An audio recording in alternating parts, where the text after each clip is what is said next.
The Food and Drug Act of 1906 prevented the manufacture, sale, or transportation of adulterated, misbranded, or harmful foods, drugs, medicines, and liquors for regulating traffic in the United States. This act stated that it is against the law for anyone to manufacture any drug or food product that was adulterated or misbranded. So this means that if you were to, say, manufacture a Coke can and said it was 20 ounces when it was really only 15, you would have to go to jail and pay a lot of money to the government.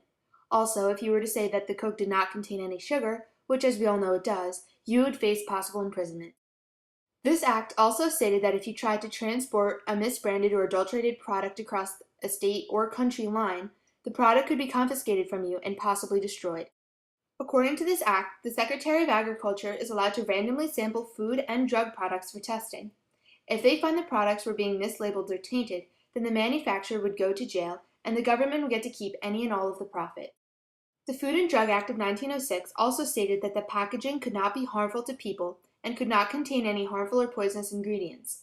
The labels were also not allowed to conflict with the coloring of the text so as to mislead the consumer.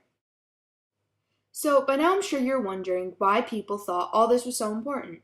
Well, it started with journalists who began to publish magazines and books that exposed what the food companies were really doing and selling.